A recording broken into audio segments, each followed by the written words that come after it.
Bien, ahora sí, le damos la bienvenida nuevamente eh, a este taller de manipulación de alimentos desde la Universidad Nacional de Burlingame, junto con PAMI y junto con Ludmila, mi compañera de la Universidad de Burlingame. Le damos la bienvenida nuevamente a todos los que están aquí. Gracias por estar allí de ese lado, por abrirnos la puerta de su casa para compartir estos momentos que son importantes para nosotros porque podemos contar, compartir información y compartir experiencias también de nuestra vida como consumidores, primero de alimentos que somos todos y después las cosas que vemos, observamos en nuestro ámbito académico por un lado, de trabajo por otro, de investigación por otro. Y de eso trata un poco esto, compartir lo que podamos tener nosotros como información, lo que está ocurriendo día a día a nuestro alrededor y un poquito más lejos también.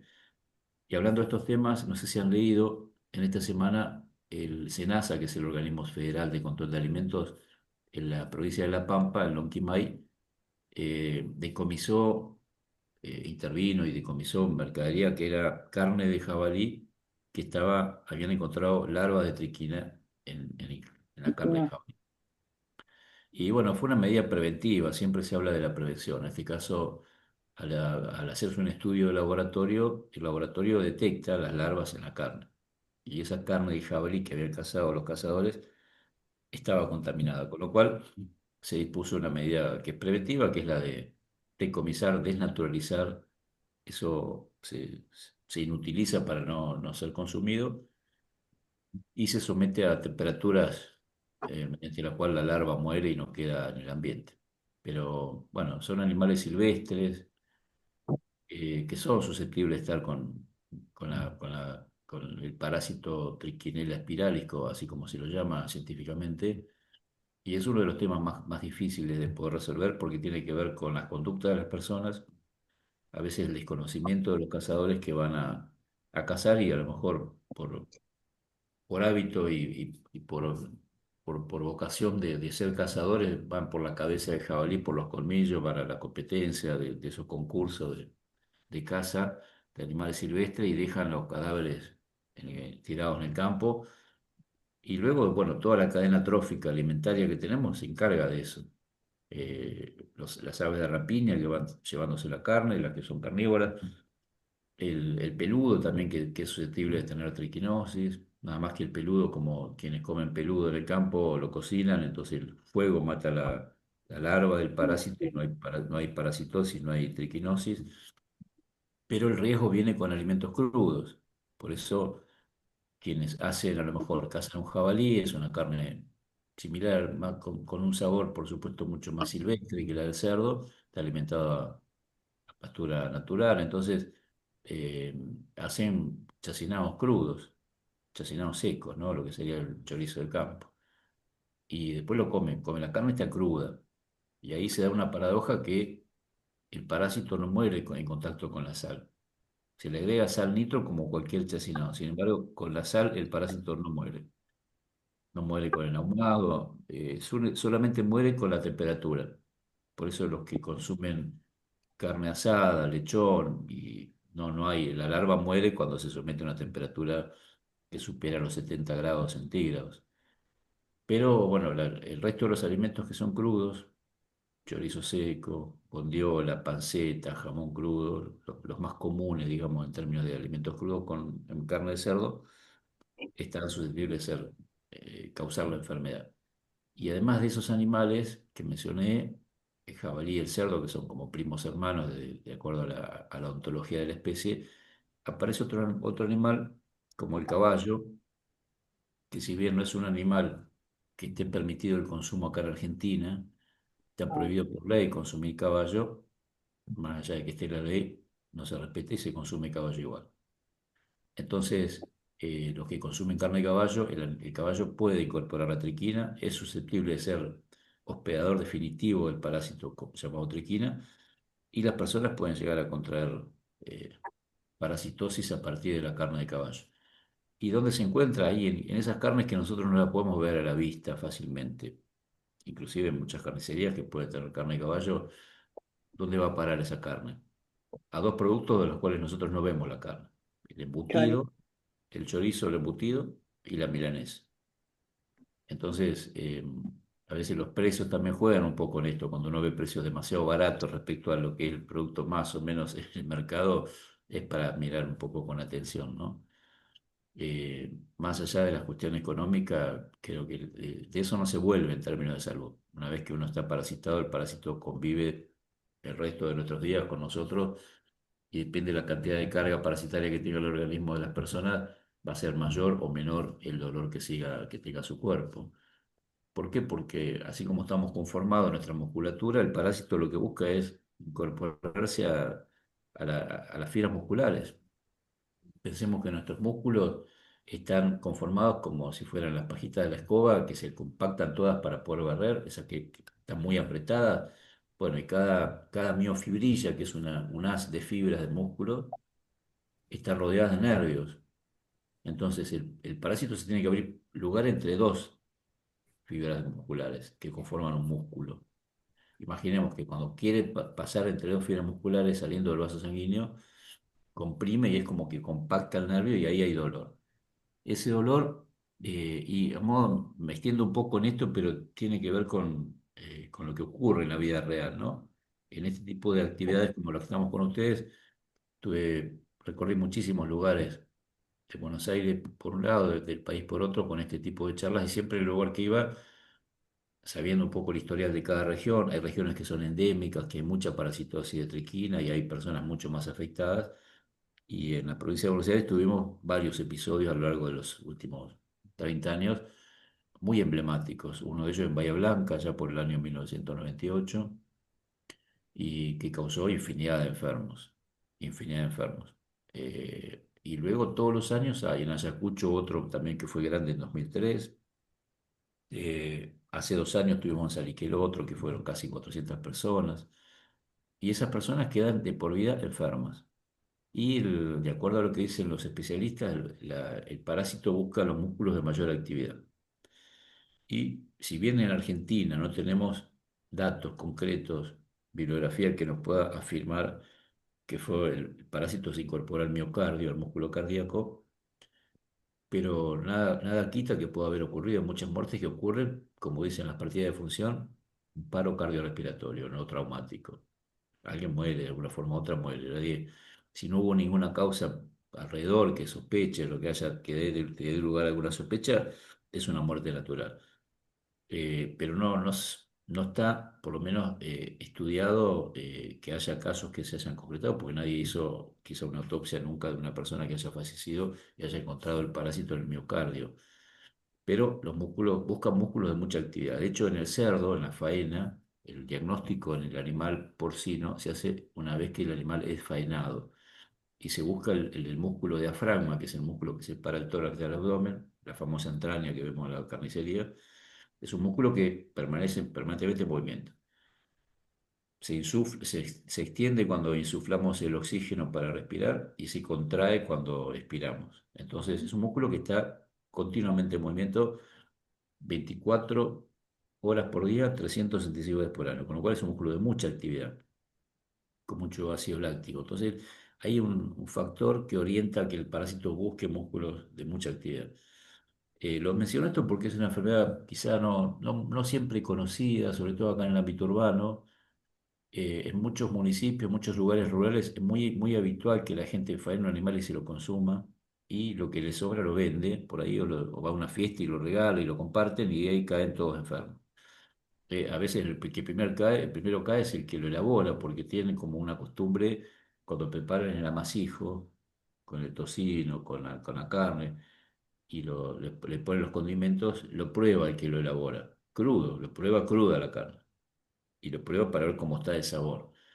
Y en general es el primero que cae en el hospital, porque más o menos en un periodo entre 15 o 20 días, aparece ya la persona enferma. Si la persona tiene alguna sintomatología clínica pareciera que está enfermo de triquinosis, el médico que tiene buena capacidad de diagnóstica, conociendo el tema, puede llegar a evitar que la persona se enferme. Pero depende mucho de la persona, que cuando tiene la sintomatología, que es una sintomatología muy similar a la gripe, una congestión, conjuntivitis, dolor de cuerpo, Y a veces en muchos casos uno dice, no, que ir al médico debe ser un estado gripal, pareciera un estado gripal, se queda en la casa esperando y la única forma de evitar que los parásitos lleguen al cuerpo es, como están en el intestino, en el estómago cuando llega lo que hemos comido, si fuera un trozo de carne de cerdo encapsulada,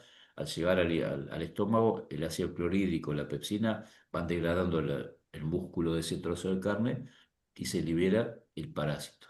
Esos parásitos llegan al intestino en la fase siguiente y el parásito macho copula con el parásito hembra y la hembra tiene una forma muy particular de dejar su cría, que no es un huevo, sino que son larvas vivas, larvas chiquititas. Por eso es un sistema de larviposición, le llama. Entonces hay infinidad de larvitas que, por el tamaño que son chiquitas, atraviesan los capilares sanguíneos, que es la primera barrera capilar sanguínea que tenemos en el organismo, y por los capilares, torrente sanguíneo y van por todo el cuerpo. Es un mecanismo más o menos general de cómo se instalan los parásitos en nuestro cuerpo.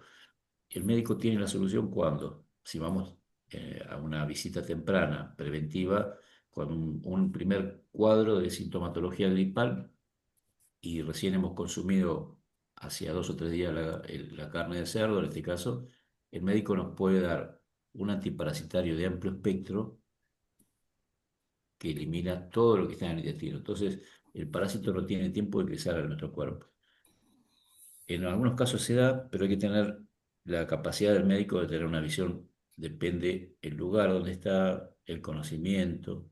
No siempre en los ámbitos urbanos, si el médico no está con esa mirada, y puede venir alguien que anda de paso por la ciudad, pero que viene de un ámbito rural y que el médico le pregunta, no le pregunta qué comió, y pasa de largo, porque analiza todos los parámetros, análisis de sangre, orina, radiografía, y a lo mejor esto que es más importante quizás no pasa dentro de lo que es la anamnesis, la pregunta del paciente. Por eso tenemos tantos casos, aún siendo una enfermedad conocida ancestralmente. La humanidad, la triquinosis está en la humanidad desde que conocemos los libros de historia, con lo cual sabemos todo. Quién es el factor que la produce, cómo se contagia, cómo se enferma la persona y cómo se previene. Sin embargo, todos los años tenemos triquinosis. En fin, nos fuimos por las ramas, pero quería arrancar con eso porque era un tema de esta semana que encontró esa carne contaminada, que por suerte la intervención de un organismo sanitario impidió que eso llegue a consumo. Si hubiera llegado a consumo, ahí también la dificultad es en las personas que después van a quedar de por vida como crónicas, con una enfermedad crónica, con mucho malestar. Y en los recorridos, como les comentaba, me he encontrado con personas que eran afectadas de aquellos brotes grandes que yo comentaba que hemos tenido, y a lo largo del tiempo permanecían los dolores, porque el quiste está en el cuerpo, enquistado, encapsulado, me refiero. El parásito está dentro de una cápsula en la cual, una vez que se encapsula en la fibra muscular, no le llega ningún líquido, no podemos darle ninguna sustancia porque no llega, los vasos no irrigan hacia adentro de la cápsula. Es como una cáscara de huevo que se forma muy dura y el bichito queda ahí adentro. Y tienen algunos casos, en algunos casos que han referido los mismos pacientes y los especialistas también lo mencionan, es que la larva tiene una condición de viabilidad, le llaman. La viabilidad es que se mueve y se llama triquinera espiralis porque tiene la formita de espiral, se enrosca en sí misma como una espiral. Y dice que se desenrosca y se enrosca y eso compacta el medio, imagínense el dolor del cuerpo de las personas. Es una enfermedad de la cual podríamos mejorar nuestro estatus sanitario, pero depende de muchos factores, la educación por un lado, el conocimiento por otro, escuchar y adoptar medidas sanitarias, porque en definitiva el vector o el hospedador intermediario de este parásito es la rata. Y la rata, como ustedes saben, es un animalito que está al lado donde hay comida, va a haber ratas, siempre. Imaginemos un criadero de cerdo, si hay algo que tiene que haber es comida. El cerdo es voraz, es omnívoro, come de todo, tiene que estar comiendo y volúmenes de alimento. Y depende de las condiciones de higiene de ese lugar. Uno puede tener el alimento en un silo, por ejemplo, en un silo cerrado con tapa, que el alimento se extraiga solamente y se agregue para que el animal coma. Otra cosa es cuando se hace realmente lo que llaman chiquero, y el cerdo, en realidad, pobre animal, no tiene por qué estar en un barrial, en un basural, rodeado de basura y comiendo lo que le tiran. Es un animal para consumo humano, básicamente. Si uno imagina que lo que come el cerdo después lo come el ser humano y el cerdo se le arrojan basura de todo tipo y es una cuestión nuestra, ¿no? Como, no sé si criadores, llamarlos criadores, pero son personas que tienen el animal, a veces en el campo se los llama la alcancía del pobre, porque por el sistema de reproducción, una cerda hembra puede llegar a tener dos crías media por año. De cada cría pueden hacer 12 lechones. Entonces, a lo largo de un año puede tener 24 lechones. Y eso es como una pequeña inversión, llamémosle si se quiere, entre comillas, pero no es la forma de producir porque es una fuente de infección enorme. Y está vinculado a los modelos de producción bajo estos índices de alimentación que no corresponde a los animales que comen de todo como el cerdo, pero bueno, podrían estar mejor comiendo lo que corresponde. Eh, Vamos a compartir hoy, a ver si puedo ver la presentación. Vamos a continuar. ¿Se acuerdan lo que vimos la semana pasada? No sé si quieren hacer algún comentario de lo que vimos la semana pasada, de lo que estuvimos charlando, si les quedó algo en el tintero. Habíamos terminado viendo esta foto, ¿se acuerdan? Sí, sí.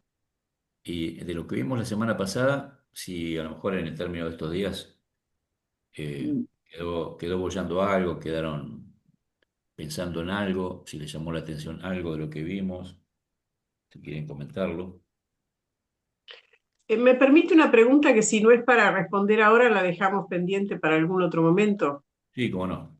Eh, Hoy fui a comprar huevos y pedí huevos de campo y me dicen, no, no traemos porque no tienen control bromatológico. Yo recién ahí me percaté de eso.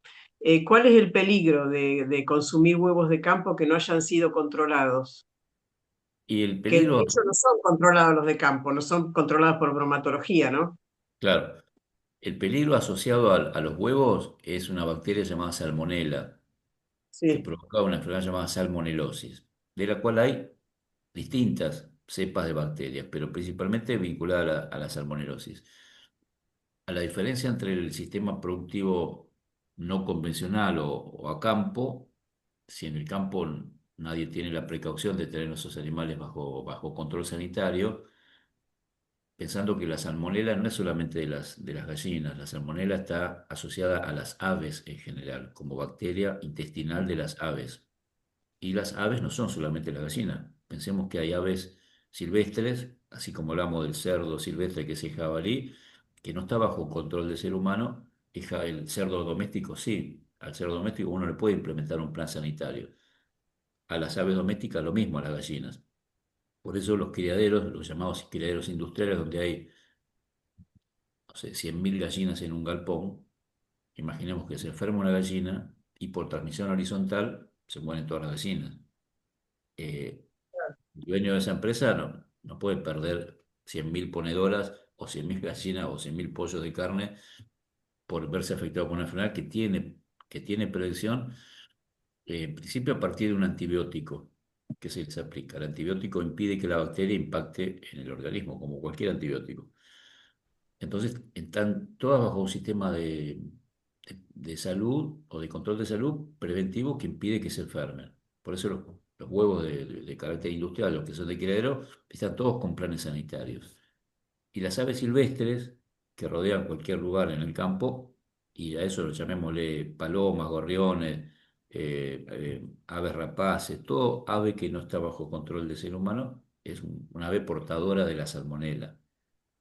Por eso acá en la ciudad las ratas las llaman, perdón, a las palomas las llaman rata sin cola, porque son animales que están literalmente con enfermedades que transmiten a las personas. Más allá de la imagen de la paloma, que puede ser muy linda y demás, pero son animales que no están bajo ningún control y toda la materia fecal de las palomas que dejan en las casas, en los techos, en los lugares donde anidan, es una fuente de infección, de contaminación por lo menos microbiana. Eh, lo mismo que las clamidias, son portadoras de clamidia las palomas y hay que tratarlas con antibióticos, pues son bacterias también. Sin embargo, son animales silvestres, no van a tener tratamiento antibiótico. Por eso el mensaje que te dieron fue que no tienen control. Entonces uno está expuesto a que la bacteria esté, y son alimentos crudos. El huevo, como ustedes saben, se forma en el intestino, en el sistema reproductivo, es el óvulo de la gallina, el huevo, el óvulo de la gallina. A veces está fecundado como cuando nacen pollitos, pero si no, es el óvulo. El óvulo de la gallina es el producto que nosotros comemos como huevo. Y el óvulo industrial no está fecundado porque viene de gallinas que no tienen fecundación. Entonces el huevo es el óvulo, sale además de un solo conducto que es el intestino, es lo que llaman cloaca en anatomía del ave. Donde sale la materia fecal sale el óvulo. Y por eso a veces viene manchado con materia fecal, a veces no, porque las plantas industriales tienen mecanismos para poder eliminar la materia fecal que la rodea. No obstante, no deja de ser un alimento crudo, que no fue sometido a ningún tratamiento térmico ni nada. Por eso empieza, y me das pie a comentar el debate que históricamente existe respecto a dónde guardamos los huevos. Bueno, el huevo tiene que estar, por definición, al ser un alimento crudo, en la heladera. ¿Por qué? Porque viene contaminado naturalmente, igual que la carne, igual que la verdura, igual que el pollo, igual que el pescado, y que estén contaminados no significa que en sí vayan a causar daño. Significa que tiene una carga de determinado grupo de bacterias que si la dejamos proliferar van a aumentar en cantidad. Y esa cantidad después puede determinar contaminación que cause una enfermedad. De esto trata un poco la historia de este curso en definitiva. Estamos rodeados de un montón de microorganismos o seres vivos que conviven con nosotros en algún caso o conviven en el ambiente. No podemos eliminarlos a todos, tenemos que ver y reconocer cuáles son aquellos que pueden estar presentes en los lugares que no queremos que estén y en los alimentos que no deseamos que estén. De esto trata un poco el curso, que conozcamos en profundidad cómo se comportan sin Ujú. entrar en un curso acelerado de microbiología, pero sí conocer el panorama en general y apuntar a cómo podemos predecir un escenario de riesgo, como se lo llama habitualmente. Entonces, con una buena cocción, como uno tiene la precaución siempre con los huevos, estaría solucionada. No es necesario no consumir huevo de campo. Exacto. Ante la temperatura, la bacteria muere. Eh, por eso, quizá el comerciante, a lo mejor lo que tiene como forma de pensar es que también tiene que tener un respaldo donde viene lo que él vende. Si no tiene respaldo y Claro, alguien sí, está. sí, sí, pero yo pensé que, bueno, que no, no se podía evitar el peligro. Y ya no lo molesto más con este tema, pero la cocción de un huevo frito o de un huevo poché que queda la yema, no está sólida completamente, ¿ahí se elimina la salmonela o tiene que estar totalmente cocinada para eliminarla? No, ahí se elimina, en realidad, por más que veamos un fluido como la yema que no esté totalmente solidificada, hay un tratamiento térmico que supera los 60 grados, 65 grados, con lo cual, en términos estadísticos, hay una reducción de la carga microbiana. De hecho, lo que antiguamente era mucho más peligroso ahora ya dejó de serlo porque la mayonesa era el alimento puesto en la mira por los especialistas, por los médicos, porque era, ¿se acuerdan la famosa mayonesa que se preparaba en casa, que era cruda, con huevo? Sí. Mm. Ese problema se resolvió con la pasteurización en las industrias, con lo cual la tecnología ayuda a minimizar el problema de estas condiciones del huevo. Antes el huevo no se pasteurizaba y además tenía otro origen que no es el que tenemos ahora. Hoy tenemos una industrialización masiva de la producción primaria. La producción primaria hoy está hiperproductivista en términos de intensificación de la producción. Las aves, los cerdos, las vacas, están todos, muchos animales en poco espacio para producir mucha cantidad en poco tiempo. Y por supuesto con todas las medidas que tengan que prever para que no se enfermen. Ha cambiado el modelo productivo de lo que antiguamente era. Antes era todo abierto, todo a campo y todos más o menos cumplían su rol como anatómica, fisiológica y morfológicamente venían a la faz de la tierra. La vaca caminaba, comía pasto, la gallina picoteaba, comía lombrices. Hoy ya ese mundo quedó reducido a aquellos que pueden tener una granja o una chacra, pero no un modelo que provee alimentos a millones y millones de personas, porque no hay una cuestión que pueda resolverlo. Se produce en escala porque hay una demanda mundial de alimentos que supera ampliamente a lo que el modelo antiguo tenía. Esto también trae ventajas y desventajas. La ventaja es que hay disponibilidad de alimentos para muchas personas, lo que no quiere decir que todos puedan acceder a esos alimentos. Y además La industrialización tiene que prever mecanismos de garantía para que esa inocuidad, lo que sería la condición de alimento que no nos enferme, esté resguardada. Es un, es una, es una lucha constante entre la mayor tecnificación y también la mayor aparición de problemas que antes no estaban, porque uno al modificar un proceso aparecen otras dificultades que no estaban previstas. Eh, El caso del huevo de criadero tiene acceso a antibióticos o a otros productos químicos que el de campo no tiene. Eso nos claro, llega también a nosotros, al organismo. y ahí estuvo un debate también, que es un motivo de debate muy profundo, ¿no? Porque todos los productos que están autorizados para poder ser aplicados a los animales, eh, están pensados en cuanto a su dosificación de los principios químicos activos con un fin determinado, prevenir que el animal no se enferme. Esto, como todo, como todo producto biológico, equivalente a una vacuna, por ejemplo, y esto nos remitimos a la época de la pandemia, ¿se acuerdan cuando para poder lograr aplicarnos una vacuna lleva una etapa de años de estudio? Y se acuerdan que decían, vamos a acelerar las etapas porque nos llegamos por la cantidad de virus que circulaba, además. Bueno, todos estos métodos de aplicación de agentes químicos que están autorizados por las autoridades sanitarias tienen estudios previos de muchísima cantidad de años. Las experimentaciones que se llevan adelante se llevan para lograr que ese producto químico que se aplica con un objetivo puntual, sea un antiparasitario, un antibiótico u otro producto, no impacte en la salud del consumidor. Pero eso hay que demostrarlo científicamente a través de mucho tiempo de estudio. Y después, bueno, tener la precaución de que el que lo aplica también lo aplique en la dosis justa, necesaria, porque ahí está la otra cuestión. Una cosa es lo que se desarrolla científicamente en un laboratorio, y después en la vida real hay que aplicarlo. Cuando Argentina sufrió aquel problema de la barrera paraarancelaria por lactosa, me refiero allá a fines de la década del 80, principios de los 90, los países mundiales del mundo, los compradores de carne argentina decían, eh, no es que no querían comprar, querían bajar el precio. Entonces bajar el precio de lo que ellos compraban y significaba aplicarles algún criterio llamado barrera paraarancelaria, porque el virus de lactosa que afecta a las vacas provoca en las vacas aftas o llagas en la boca que le impide comer bien. Son animales biungulados, tiene dos dedos la vaca. Y de entre los dos dedos se forman también llagas que le impiden caminar.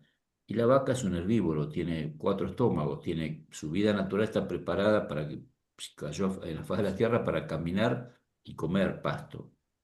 Entonces la vaca no podía comer, no podía caminar, se desbastaba, perdía peso, se debilitaba y obviamente no tenía carne. Entonces había que vacunar. Esa vacuna, esa enfermedad en sí no afecta al ser humano. Es un virus específico de especie, como se lo llama habitualmente. Es con la especie bovina. No afecta al ser humano. Aún teniendo carne con lactosa, esa carne no afectaba al consumo del ser humano. Sin embargo, los países compradores dijeron, si no tiene libre lactosa, no le compramos carne. Y Argentina tuvo que implementar un sistema de vacunación que hasta hoy sigue estando vigente. En un momento se cortó la vacunación, tuvimos un estatus sanitario como país libre de lactosa sin vacunación, que es el máximo estatus sanitario. Y luego allá por la frontera seca en Formosa, entre Formosa y Paraguay, entraron animales con aftosa y volvieron a introducir el virus en Argentina. Por eso son estatus sanitarios que se otorgan cuando uno puede tener garantizado que los animales no van a estar enfermos. Pero no todo lo que puede provocar enfermedad en los animales se transmite al ser humano. En ese sentido, los productos químicos aplicados, tanto vacunas, antibióticos, antiparasitarios, están preparados, dosificados de tal manera que no afecten al ser humano. El tema es cuando hay exceso, como todo mecanismo que se opera sin control, puede provocar un exceso. O maniobras que no tengan en cuenta algo. Supongamos en una vaca que tiene mastitis, en un tambo, para la vaca no se puede ordeñar, tiene un dolor terrible en la ubre, hay que aplicar un antibiótico contra la mastitis. Y como la vaca tiene cuatro cuartos, se le llama a la ubre, a la glándula mamaria, tiene cuatro cuartos independientes. A lo mejor se inflamó un solo cuarto, una sola ubre que tiene inflamada. Las demás ubres están sanas. Y la vaca, por una cuestión lógica, fisiológica, hay que ordeñarla. Hay que sacar la leche porque esa vaca por, por el modelo productivo se le separó del ternero y la vaca hay que ordenar porque su fisiología requiere ordenar porque si no sufre un dolor terrible. Esa glándula mamaria no se puede ordeñar, entonces se le aplica antibiótico. Y esa leche, cuando sale de la ubre sana, sale con antibiótico. ¿Qué hace el productor de leche con esa leche que sale de una vaca con antibiótico? Si le incorpora a los quesos, no va a salir queso porque los quesos se hacen con bacterias. Y si tienen antibióticos, las bacterias mueren y el queso no se fermenta. No puedo hacer yogur porque se hace con bacterias. Las bacterias hacen que se produzca yogur, entonces no se le aplica al yogur. La leche fluida es leche fluida. Y si no se controla, si no hay alguien que controle que la leche fluida no tenga antibiótico, la leche fluida en el antibiótico nadie se da cuenta que hay. En el dulce de leche. El dulce de leche nadie se da cuenta si hay antibiótico o no. Y no todos los antibióticos se eliminan por temperatura, con lo cual eh, cuando uno entra a profundizar estos temas aparecen estas dificultades. Por eso tiene que existir quienes controlen que esto se produzca bien, que lleven adelante los controles como corresponde y que también el que produce conozca estos riesgos y tome las medidas necesarias para que ese producto ni siquiera llegue al mercado consumidor, trabajando para que el productor garantice que el consumidor confíe en esa marca o en ese producto y no se enferme. ¿Qué significa incorporar un antibiótico que el cuerpo no necesita? Estamos alertando un mecanismo inmunitario frente a algo que no está. Entonces genera sobre nuestro organismo una adaptación a algo que nuestro cuerpo pierde frente a ese elemento que ingresa y que requiere una reacción del organismo, no va a haber reacción. ¿Por qué? Porque está deprimido el sistema inmunitario porque hay un antibiótico que no hace falta que nuestro cuerpo lo tenga. Ese es uno de los casos. Y otro caso es la sensibilidad alérgica de muchas personas a ciertos antibióticos.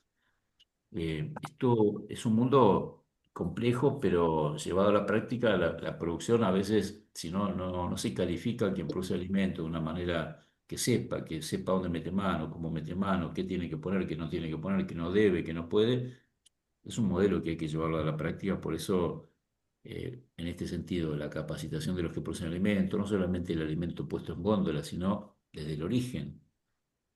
¿Cuántos de nosotros que estamos acá vemos cuando se ordena una vaca o cuando se faena un animal? No lo vemos. Y a lo mejor si lo viéramos, no sé si comeríamos lo que vemos, lo que vemos es el origen. Pero eso lo dejo para otro debate. El tema es que tenemos que mejorar un montón de perfiles alimentarios porque además todo el proceso industrial también hace que haya pérdida de nutrientes que están naturalmente en los alimentos que después se dificulta. Si uno puede tomar cualquier cosa y someterla, compra lo que fuera, después dice, total, lo hiervo y se acabó la historia. Si yo hiervo la leche, pierdo un montón de lo que se llaman micronutrientes, minerales, enzimas, vitaminas. Esos con el calor se eliminan. Entonces yo puedo hervir, bárbaro, yo hiervo la leche, pero lo que me queda es muy poco después para el consumo.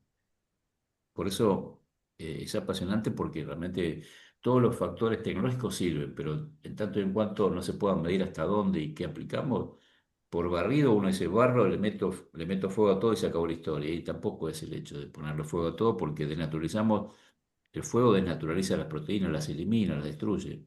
Entonces comemos algo que parece ser nutritivo, pero no nos aporta absolutamente nada. Sanos vamos a estar sanos, pero no tenemos nutrientes. No nos vamos a enfermar, pero tampoco nos vamos a nutrir.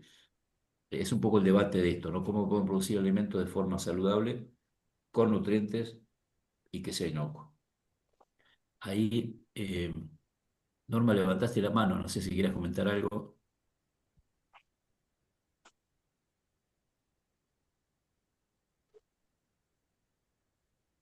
Bueno, por ahí no nos escucha. Un poco lo del Ah, huevo. sí, sí, los huevos y, bueno, y de la salmonera, le voy a tratar de ser corta. El huevo para porque no sé si me veo o no me veo, no sé. ¿Qué necesitas? No sé, tú dijiste para mí qué y no me dijiste nada más. ¿Nos vamos al colectivo? Y, ¿qué pasó? No, ahí ya está, ya si le decíamos al micrófono estaba abierto, sí, Ah, bueno, escuchamos. nos metimos en otro lado. Bueno, de la salmonera también. Por ejemplo, la salmonela es un problema hasta para los animales, decían en la veterinaria, porque muchos perros y gatos, inclusive, acá en Hurlingham, sobre todo hay muchas palomas. Yo vivo enfrente de una casa quinta que va de una calle a otra, y hay un montón de árboles hermosos, pero también hay un montón de pájaros, de todo, de palomas. Bueno, y parece que le gusta a muchos animales comer las heces de las palomas. Y ahí dice, no, no, no, que no coman, por favor, porque se pueden enfermar. O sea que es muy importante también para los animales. Sobre los huevos, tengo entendido por mi familia del campo que tienen para venta, pero tienen también para de los huevos caseros y todo. Tengo entendido que lo principal, y también lo he oído en la televisión, en YouTube, en varios lados va, que lo principal es no lavar el huevo, porque muchas mujeres, personas lavan el huevo antes de hervirlo. No, eso no hay que hacerlo, no, o cuando lo llegan a poner adentro de la heladera, que dicen aparte que no es necesario, pero yo también sigo con el huevo poniéndolos en la heladera, ¿no? Pero no,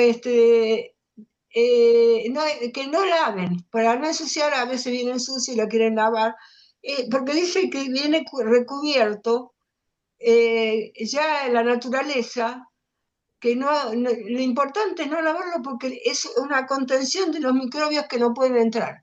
Si uno los lava porque cree que es más higiénico, es una equivocación grande, y eso en muchos lados lo he oído. Y y bueno, eso quería, no, y aparte el problema es que yo oí también, y en dos o tres radios, a Víctor Hugo inclusive, que decía en una época, en unos meses atrás, que se abrió la importación de huevos de Paraguay, de todos lados, pero no pasan, no van a pasar por Senasa. Y o sea que es un peligro. Dicen que vienen con los de 30 va, así, vienen de otro color, ya no vienen, la cáscara, el cartón es de otro color, vienen distintos colores, no es el azul que casi siempre se usó. Y esos son los de afuera que no pasan por ningún lado. Acá en una verdulería de cerca yo empecé a comprar ahí, era más económico y todo. Pero ya lo último, la última vez que le compré, le digo, no, no, perdóname, pero de los 34 me salieron feos, horribles, horribles, mire, no quiero recordar. Uno parecía como una masilla blanca. Cuando Bien. lo herví, y bueno, estaba en malas condiciones. El otro también es feo. Y dije, yo también quise buscar, hay que buscarlos en los lugares que venden cosas, verduras que no son eh, con pesticidas. Hay lugares, había uno al lado del Banco Provincia. Justamente hoy fui a ver si podía conseguir un maple de huevo, y se fue. No está, no está más. Hay varios que se fueron, se ve que se rendía ya el alquiler, y la verdad que mucha gente no iría ahí, pero tenía cosas muy importantes, porque todo estaba digamos, sin, sin antibióticos, sin cosas. Y sobre la leche en antibiótico, dice, también tengo entendido que tuvieron que hacer más cada vez más fuertes los antibióticos, porque mucha gente, al tomar hay muchas veces la leche que viene con antibióticos, el cuerpo hace anticuerpos, está bien, es como que se acostumbra, va. Entonces ya no le hace tanto efecto el antibiótico. Y han hecho más antibióticos más fuertes por eso mismo, porque hay en la leche la gente no se da cuenta que viene el antibiótico ya. Y bueno, eso le hace mal a ellos. Así tengo entendido. Digamos, el cuerpo empieza a resistir porque ya lo consumió varias veces. Claro, claro. Ahí en eso que decías, Norma, la leche tal cual, el cuerpo va adaptándose a una sustancia que después no la reconoce como tal y no afecta al que tiene que afectar, que es el microorganismo que está en el cuerpo nuestro. Respecto a los Claro. huevos, pensemos lo que decíamos hoy, ¿no? Conceptualmente, es un alimento crudo, como la carne, como el pescado, como la leche. Al ser un alimento crudo, tiene una vida útil limitada, limitada. Claro. El huevo, después lo vamos a ver cuando abordemos el tema huevo en particular, pero en general, para decir, el huevo no hay que lavarlo porque viene, como bien decías vos, con una capa, una cutícula externa. La propia naturaleza lo dotó de una cutícula porque, insisto con esto, el huevo, pensando en la ontología de la gallina vino, está puesta en la faz de la tierra en algún momento dado, sin entrar en debate de quién la trajo, de cómo llegó, si la gallina Y era el huevo, ven, pero, eso, en definitiva, la gallina pone huevo y donde lo ponga el huevo van a ser la cría de la gallina. Por supervivencia, tiene que preservar lo que está dentro de la cáscara del huevo.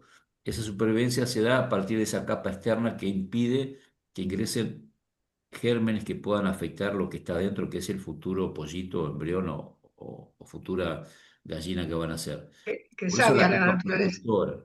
Claro, la capa protectora es esa. Inclusive en el ámbito nuestro, el lavar el huevo significa que lo dejamos permeable para que ingresen bacterias o olores que puedan compartir. El huevo, al tener un componente graso también importante, absorbe olores. Es una contaminación odorífica, le llamamos, porque absorbe olores del ambiente a partir de que está sacada esa capa, o sea, esta capa externa como cutícula o membrana. Ah, La idea es que el huevo esté en la heladera, sin dudas, en un envase cerrado, conservándose con frío. El frío lo que hace es que las bacterias que están en la cáscara del huevo no se multipliquen. El frío impide que se multipliquen, no los mata, pero impide que se multipliquen. Si el huevo viene con, supongamos, 10 bacterias, si pudiéramos mirar al microscopio, 10 bacterias, al ponerlo en la heladera, a temperaturas de refrigeración, van a permanecer las 10 bacterias ahí, no va a haber un aumento de bacterias. Si lo dejamos afuera, por supuesto, va a haber un incremento de bacterias en la parte exterior, con lo cual aparece el riesgo de contaminación cruzada. El huevo está contaminado, tomamos el huevo con la mano, lo cascamos sobre un recipiente, lo que vamos a elaborar, y esa mano se contamina, el recipiente se puede contaminar, y además el huevo tiene una vida útil. Cuando pasa los 30 días de haber sido puesto por la gallina, el huevo empieza a deteriorarse en su aspecto de calidad y empieza a decaer su calidad. Hay una prueba, la prueba del vaso de agua, que cuando uno pone un huevo fresco, el huevo al fondo, en forma horizontal, se va al fondo.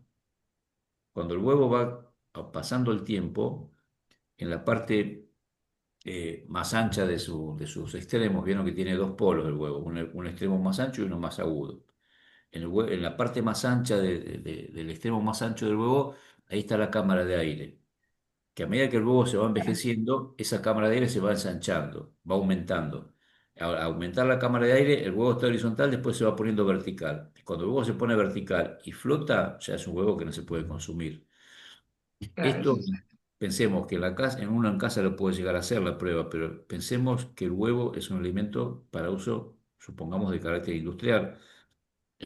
En un restaurante, nadie va a hacer la prueba del huevo cuando le piden que saquen X cantidad de huevos con papa frita o X cantidad de huevos con tal comida. Nadie puede hacer la prueba del huevo. Entonces, la industria fue mejorando esta cuestión del huevo fresco y hoy tenemos en Argentina industrias que producen huevo líquido o huevo en polvo. Inclusive Claro, sí, sí. producen yema en polvo, yema líquida, clara en polvo, clara líquida. Para lo que cada empresa necesite, cada sector alimentario lo quiere, hoy ya el huevo así se queda directamente, va a ir quedando de a poco para el consumo individual en cada casa.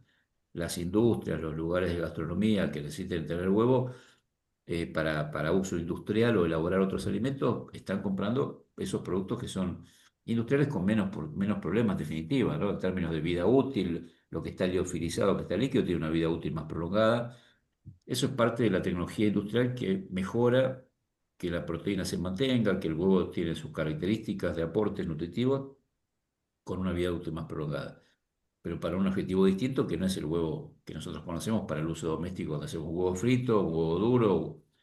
eh, eso va a quedar limitado a esos espacios que pueden manejar todavía el huevo que viene en una granja, en un maple, en estas condiciones, o aquellos que están en maples en los lugares de venta al público dentro de la cadena de frío. Maples, inclusive, no sé si han visto los huevos que tienen la fecha de vencimiento, que le ponen con un sello.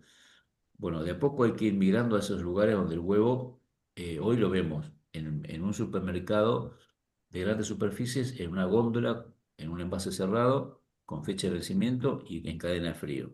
Y también salimos de ahí, tomamos cualquier calle, cualquier ruta, cualquier cruce de calle y vemos el huevo. Ahora en verano, 45 grados al rayo del sol, con los maples al costado de la ruta vendiéndose los huevos. Son dos modelos distintos. El huevo se consume igual, no tenemos grandes catástrofes, pero no deja de ser un alimento que está expuesto a mucho riesgo y a una pérdida de calidad porque no es la condición en que debería estar el huevo. Y el que pase se lleva huevo de una ruta o de un cruce de calle, donde después la persona va y después va a otro lado y va a otro lado, nunca vamos a poder volver al lugar para decir, che, mira, el huevo estaba de un maple que estaba barato, la mitad lo tuve que tirar. Tiene que ver también con eso, no solamente el precio, sino qué estamos comprando, ¿no? ¿Se acuerda Bien. cuando venían sellados los huevos? No sé, yo soy más grande que ustedes a lo mejor, pero venían sellados cuando yo era chica. Eran, no sé por qué, eran mejores. No, Este, algunos vienen sellados, Norma, todavía. Lo que ocurre es que eso requiere también, el control sirve para eso también, para ir encuadrando actividades que tienen que estar de una misma forma, estandarizando una producción que el alimento, cualquiera que lo reciba en cualquier punto del país, esté en las mismas condiciones. Ese sector del huevo es un sector que no se ha logrado todavía encuadrar en términos de lo que debería ser. Es un proceso que hay que llevar adelante. Bien. bueno, muchas gracias. No, por nada, gracias a vos. Habíamos visto lo de la foto, avanzamos con los temas que tenemos aquí en el taller. La idea es que hoy veamos algunas generalidades que tienen que ver de por qué estamos acá. Bueno, estamos acá porque dentro del Código Alimentario, que es la ley argentina que rige sobre regulación alimentaria, nos encuadra en los aspectos legales que se deben cumplir para la producción, distribución, transformación, venta y consumo de alimentos en nuestro país. El código es un compilado de normas que tiene muchos años ya, desde 1969, la última versión del código, actualizada continuamente. Eh, a ver, Griselda, levantaste la mano, ¿querías comentar algo?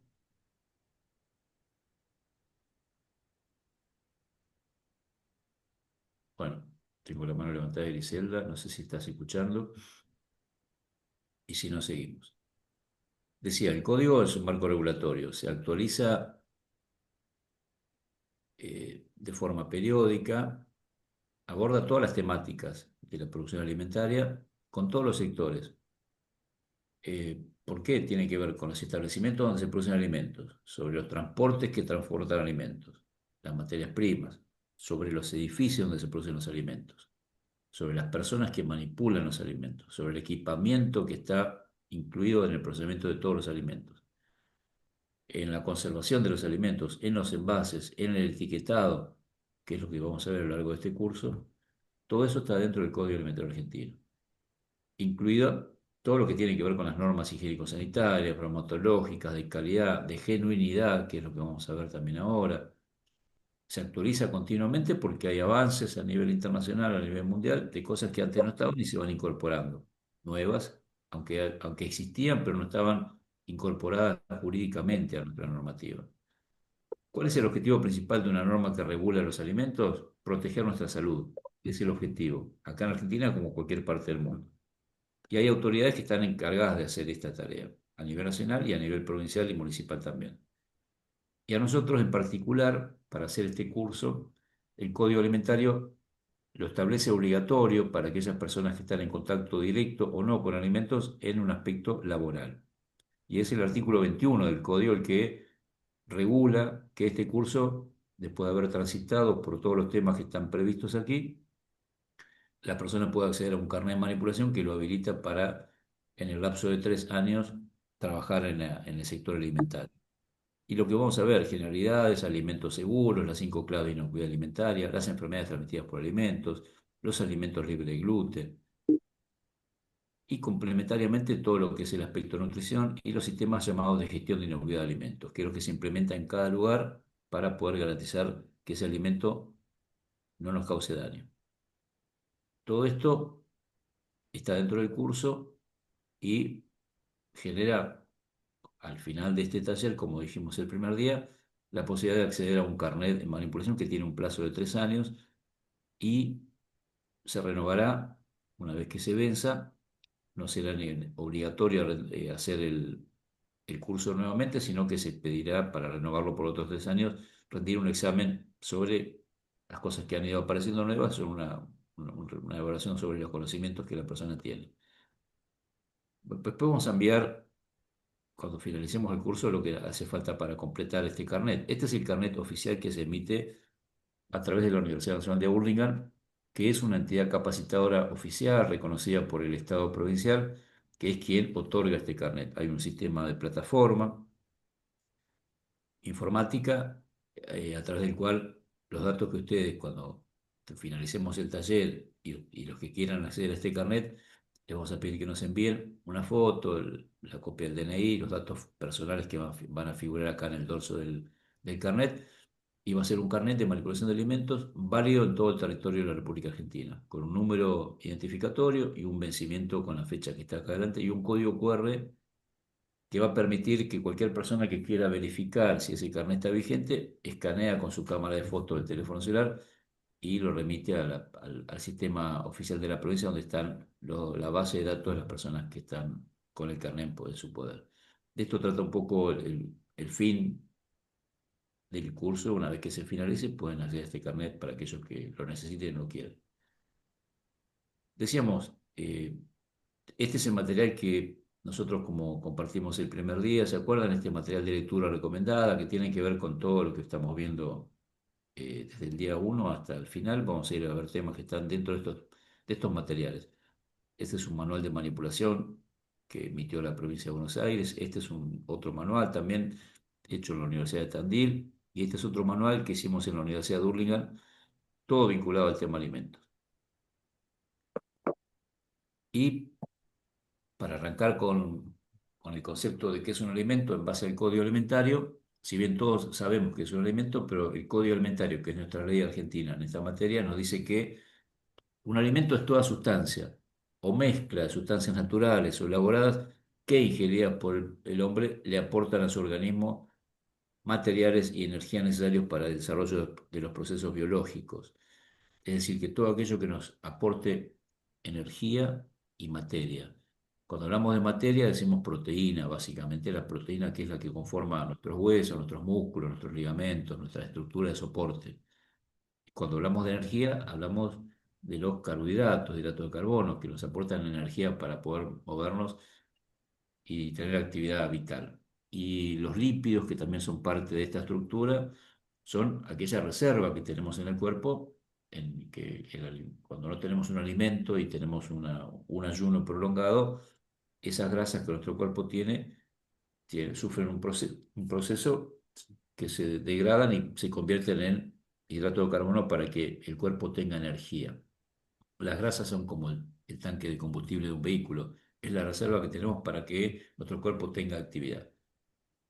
Vamos a ver después que el azúcar es un aporte energético, es favorable para nuestra salud. El tema es cuando nos pasamos de rosca con el azúcar ingerido o a través de un alimento que puede ocurrir. Pero en términos de funcionamiento de un cuerpo vivo, es imprescindible tener los llamados macronutrientes: proteínas, hidratos de carbono y lípidos, todos en su justa medida que aporten a nuestro cuerpo la materia necesaria, la reserva necesaria también para nuestra vida cotidiana y la energía suficiente para poder desarrollar todos los procesos biológicos. Y el código también nos define que un alimento es genuino o normal y tiene que estar en el código para que sea potencialmente comercializable. Si no está en el código, el alimento no se puede comercializar como un producto formalmente habilitado. ¿Y qué es un alimento genuino o normal para el código alimentario? En principio es aquel que responde a la legislación vigente. En el código están todas las categorías, todos los rubros de alimentos, todos los atributos que tienen los alimentos están descritos así en el código. Todo lo que nosotros consumimos y el alimento que compramos para consumir tiene que estar registrado, autorizado por autoridades competentes en el tema y registrado para poder identificarlo fehacientemente. Si no está eso, el alimento no se debería consumir. Alimento genuino es aquel también que no contiene sustancias que no están autorizadas. Es aquel también que se vende bajo una denominación y rótulos legales. Y después vamos a ver que es todo un capítulo que tiene que ver con nuestra defensa del consumidor, porque nosotros cuando consumimos un producto tenemos el derecho de poder leer e identificar qué tiene ese envase, que obviamente se envasó en algún lugar en ausencia nuestra, no pudimos ver cuando lo envasaban, tenemos que saber cómo sabemos qué hay adentro del envase, tenemos que identificar a través de lo que dice la etiqueta, el rótulo. Esa es la obligación que tiene el elaborador y nosotros tenemos el derecho de poder saber qué contiene ese alimento para definir y decidir si queremos o no consumirlo de acuerdo a nuestras características. Y también un alimento es genuino o normal cuando no tiene indicaciones, signos o dibujos que nos puedan engañar respecto al origen, naturaleza y calidad. Y eso también es muy frecuente en la industria alimentaria, la información engañosa para el consumidor o la que induzca al engaño sin darnos cuenta de lo que dice afuera respecto a lo que hay adentro. Esa condición del alimento se puede modificar por 4 factores. Perdón, acá estamos con la genuinidad. Cuando un alimento es genuino dijimos todo lo que debía tener cuando comentamos recién toda la capacidad, la calidad de genuinidad que tiene que tener. Ahora, ¿qué ocurre cuando se pierde la genuinidad o ese alimento deja de ser el normal por código alimentario? Y ocurren por lo general 4 procesos distintos que vamos a ver ahora en detalle. El alimento se puede alterar, puede estar alterado Natural. o puede estar contaminado. Estos 2 factores que modifican el alimento original se pueden dar de forma involuntaria. No que lo hagamos a propósito, sino que involuntariamente el alimento se altera o se contamina. Otras 2 formas de pérdida de la genuinidad del alimento es que ese alimento sea falsificado o sea adulterado. Acá estas 2 condiciones, falsificado o adulterado, ya hay una intencionalidad de hacerlo, hay un objetivo claro de alguien que hace algo a propósito con un fin determinado. Ahora vamos a ver cómo es cada una de estas cuestiones. Pero son las 4 variantes más frecuentes, más comunes que tenemos respecto a lo que puede ocurrir con un alimento que figura en el código alimentario, pero que al llegar a nosotros puede estar bajo cualquiera de estas 4 formas: alterado, contaminado, falsificado o adulterado. Vamos por la primera, que es un alimento alterado. Alterado es esto que está aquí a la vista para los que lo pueden ver. Una fruta cuando desarrollan hongos o mohos en la superficie por estar en contacto uno con otro. El pan que se pone verde también por desarrollo de hongos. Ese tipo de alteración significa que hay causas naturales que pueden ser de índole física, química, biológica o por algún tratamiento tecnológico inadecuado o deficiente que se le hizo durante el proceso productivo o de almacenamiento y que sufrió deterioro en las características llamadas organolépticas. Esas son las características que nosotros percibimos de un alimento a través de nuestros sentidos. Organolépticas, depende de nuestros órganos sensoriales: vista, tacto, olor y sabor. Cualquiera de esas formas que nosotros percibamos del cambio en un alimento, lo llamamos alimento alterado. Acá, a través de esta imagen, podemos visualizar que la imagen nos da la idea de que este alimento sufrió un cambio de lo que nosotros conocemos como en este caso, una naranja. La naranja tiene algo que nos llama la atención, que no es normal. Está alterada la naranja que vemos acá, el cítrico.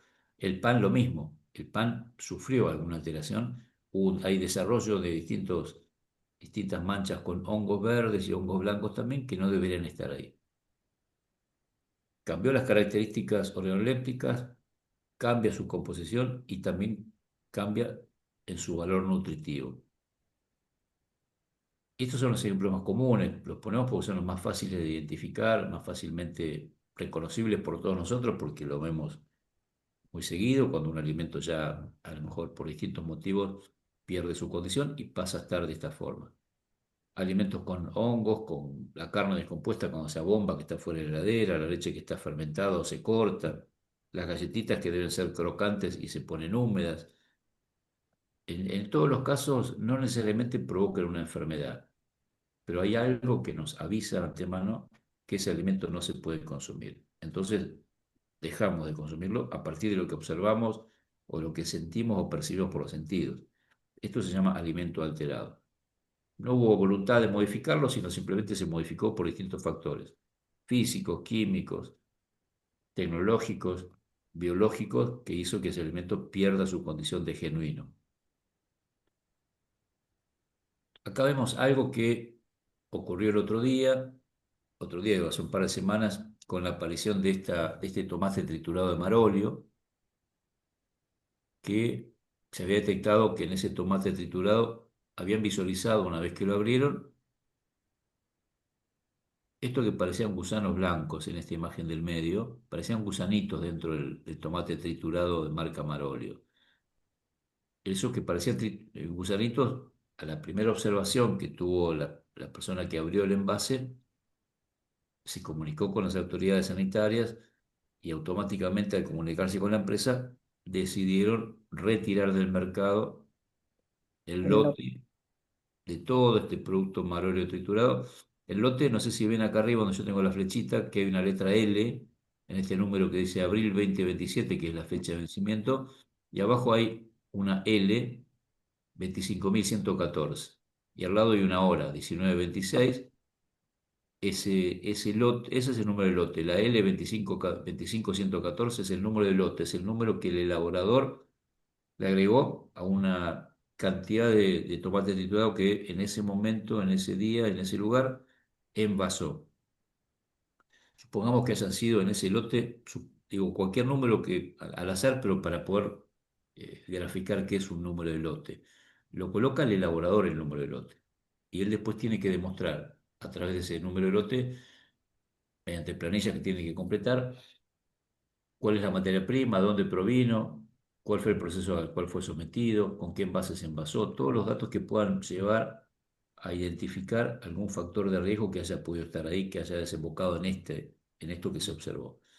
Ese número de lote se retiró del mercado. Supongamos que hayan sido 1.000 packs de 500 gramos cada uno de todo el país, porque es una empresa nacional, vende en todos lados. Luego, después de retirar todo ese lote, se analiza a ver qué ocurrió, cuál fue el motivo por el cual se visualizaron estas cuestiones que a priori parecían gusanitos.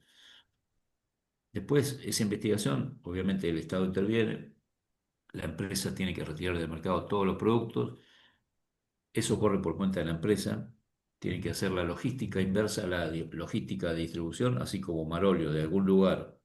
Este producto se elabora en Mendoza. De Mendoza lo distribuyó en todo el país.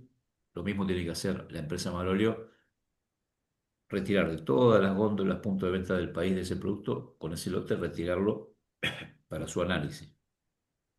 Cuando interviene el Estado, a través del Ministerio de Salud de Nación, ANMAT, recomiendan también a la población que se abstenga de consumirlo y comunique con la autoridad y si tiene algún envase, que no lo consuma y que no lo abra. Pero esa información, después de haberlo analizado, el mismo ANMAT, que es Administración Nacional de Medicamentos, Alimentos y Tecnología Médica, que es el área del Ministerio de Salud de la Nación que tiene que ver con los alimentos y los medicamentos, comunica a la población que lo que se observó en ese tomate triturado no eran gusanos, sino que eran brotes o germinaciones de color blanco de superficie lisa y homogénea que salen de las semillas del tomate. Por lo tanto, descartaron que sea un parásito. Esto, al final de todo, también dice que no representa un riesgo sanitario para aquellos que consuman o tengan en su poder el producto. ¿Qué significa esto? Bueno, el Estado comunica e informa sobre lo que ocurrió con ese producto que en principio fue descartado de la venta por la presunción de que tenía un parásito dentro de ese envase. Luego, analizándolo, investigando los productos de ese lote, detectaron que eran semillas que habían germinado bajo una condición favorable para que se produzca la germinación dentro del frasco, dentro del envase de tomate. Así que la empresa, de todas maneras, por lo que dice el informe, retiró preventivamente del mercado el lote en cuestión para evitar cualquier tipo de problema. Esto es parte de lo que consideramos y está dentro de lo que veíamos recién como alimento alterado. Tiene algo que no debería estar, intervino el Estado en ese caso puntual y el producto se identificó cuál fue el motivo por el cual se observó esa formación que parecía un gusano que al final terminó siendo una germinación de una semilla de tomate adentro del envase. Sin duda no debió haber estado eso ahí.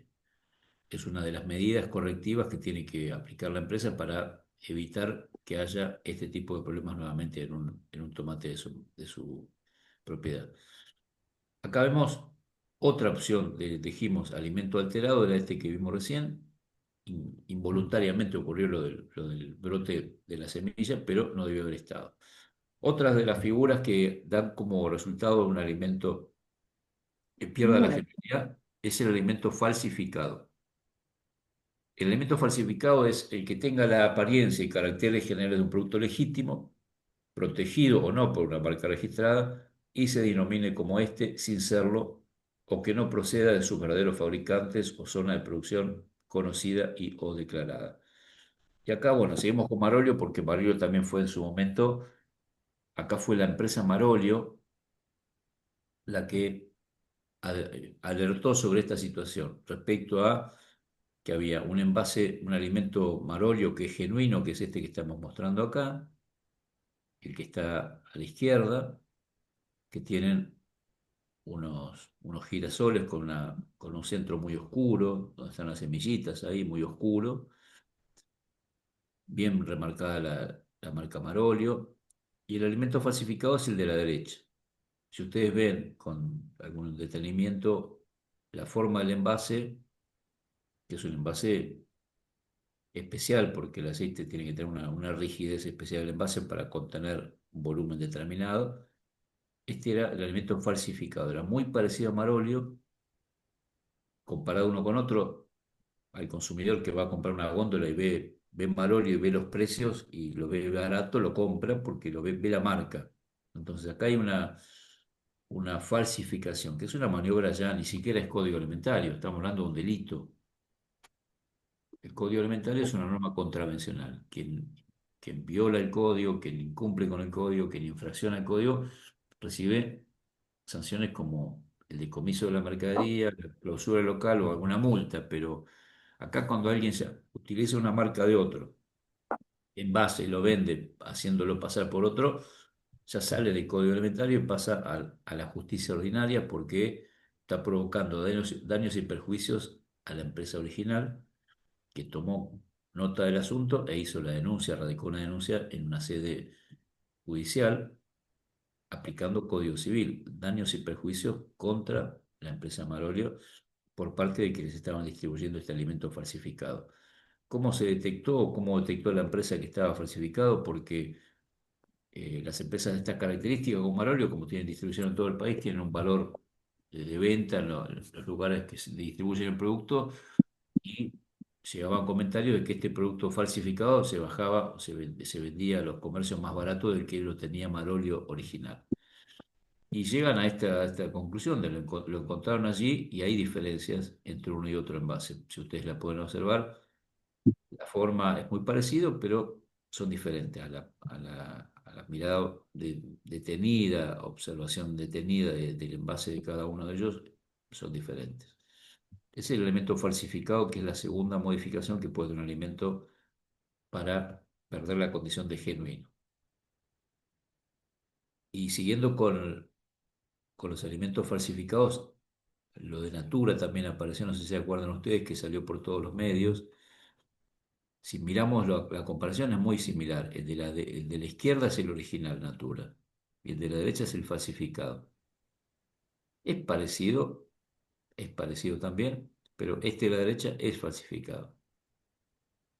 Como ven ustedes, no lo hace cualquiera esto, porque tiene que tener estos envases que no son fáciles de conseguir. No es que lo haga cualquiera en el fondo de la casa para tener algún recurso de dinero, sino que son maniobras delictivas con organizaciones que son delictivas, son organizaciones que delinquen para poder tener un dinero a partir de lo que otro hace. Son, insisto, situaciones que salen del código alimentario, pero que a través de los alimentos quedan identificados como maniobras de un delito que no siempre se encuentra, siempre aparece el responsable final, pero que hay alguien que seguramente esto en algún lugar lo hace. Lo que se detecta es cuando se observa y se hace la denuncia formal, aparecen estos resultados. Luego hablamos de un alimento adulterado. ¿Se acuerdan que vimos alimento alterado? El pan enmohecido, la fruta enmohecida. Hablamos de alimento falsificado, en los casos de recién. Ahora hablamos de alimento adulterado. El alimento adulterado es aquel que ha sido privado en forma parcial o total de sus nutrientes, reemplazándolos o no por otros que son inertes o extraños que no corresponden a ese alimento, que ha sido sometido a tratamientos de cualquier naturaleza para disimular u ocultar alteraciones, deficiencia de calidad o de materias primas y deficiencia de la elaboración.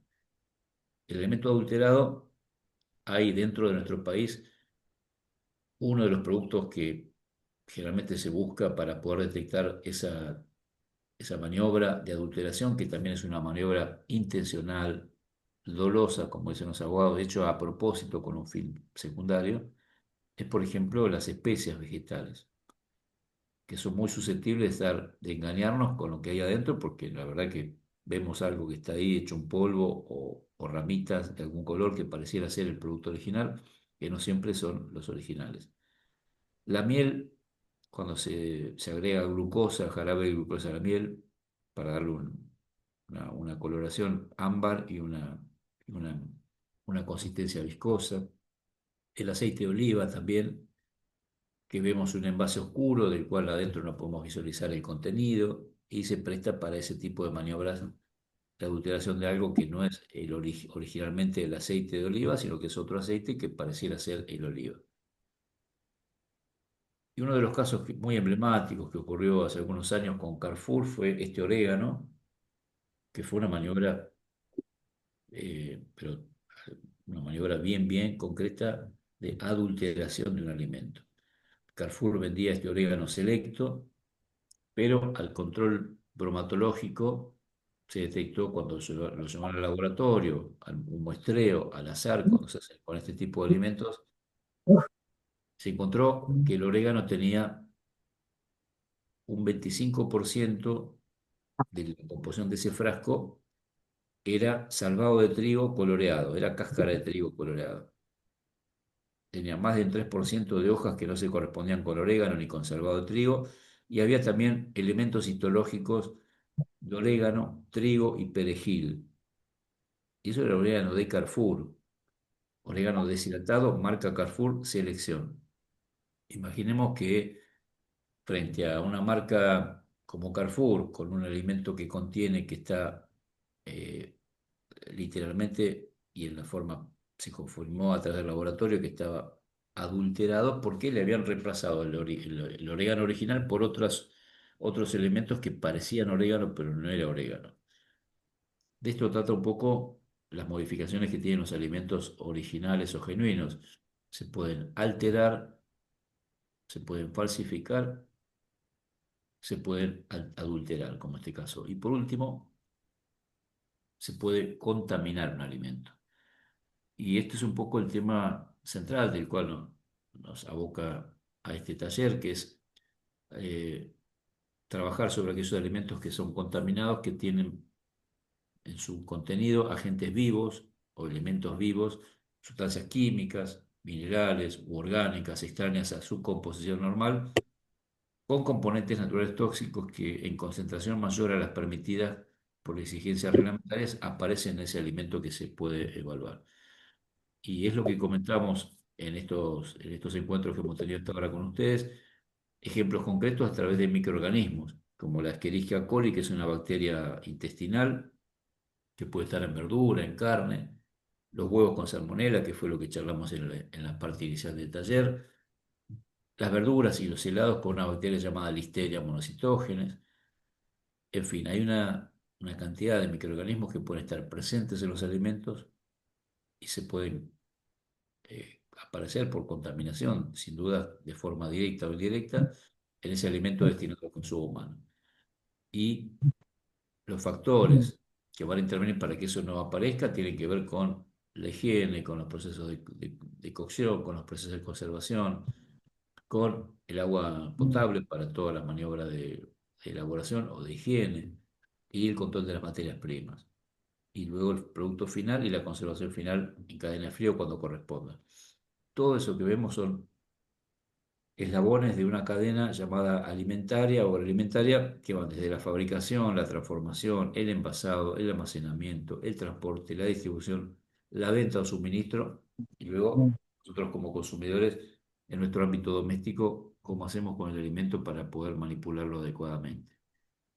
En cada una de estas etapas existe responsabilidad en cada actor que interviene en esta cadena, quienes lo fabrican, quienes lo transforman, quienes los envasan, quienes lo almacenan, quienes los transportan, quienes los distribuyen, quienes los venden o suministran, y en nuestro ámbito doméstico, quienes manipulamos alimentos para proveer al entorno familiar que nos rodea. Y la idea es que mantengamos las condiciones de inocuidad hasta el momento del consumo. Y de esto trata este capítulo del curso, sobre una cadena agroalimentaria que es extensa, muy extensa. Cuando hablamos siempre del campo a la mesa o del productor al consumidor, decimos, son como eslabones, llamándolo cadena, porque son eslabones que se relacionan desde lo técnico, lo económico, desde la producción primaria hasta el consumidor final, y que incorpora procesos de transformación, de envase, de distribución, de venta, de transporte, por supuesto, cada uno de los que interviene en esa cadena muy larga de manipulación tiene que tener la responsabilidad de que garantice que la etapa que él interviene resguarde la integridad del producto y la inocuidad para que la siguiente cadena, eslabón de la cadena que toque intervenir, lo conserve y lo mantenga hasta el final. Y hasta el final sería hasta que nosotros lo consumamos, en definitiva. Y para esto hablamos de la seguridad alimentaria, que es lo que nos provee la seguridad alimentaria, y es un concepto que está definido como aquel momento y instante donde nosotros tenemos acceso a alimentos físicos, desde el punto de vista físico, social y económico, en forma permanente, alimentos inocuos, nutritivos y en cantidad suficiente para satisfacer requerimientos nutricionales de nuestra vida cotidiana, nuestras preferencias en cuanto a los sabores y demás, y poder llevar una vida activa y saludable.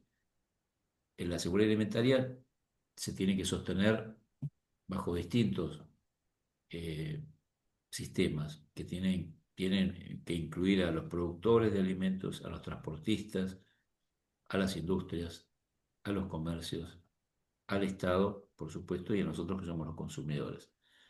Si todo esto no actúa en línea, es muy difícil que logremos la seguridad alimentaria. Porque para lograr que en todo momento tengamos acceso físico, social, económico, permanente a alimentos seguros, requiere una intervención responsable de cada uno de los que estamos dentro de una comunidad. Y la seguridad alimentaria se entiende de tal manera cuando hay disponibilidad de alimentos, cuando hay acceso a los alimentos y cuando hay un consumo responsable de esos alimentos, para todas las personas y todo el tiempo. En base a estos conceptos que están definidos no solamente acá en Argentina, sino a nivel internacional, podemos decir que no todos eh, los habitantes de un territorio gozan de seguridad alimentaria. ¿Por qué? Porque no todas las personas en todo el tiempo tienen disponibilidad, acceso y consumo de alimentos saludables, nutritivos, inocuos. Pero la definición existe, el tema es cómo logramos hacer que se cumpla. Por otro lado, hay otro concepto muy similar a la seguridad alimentaria, pero que es el concepto de soberanía alimentaria.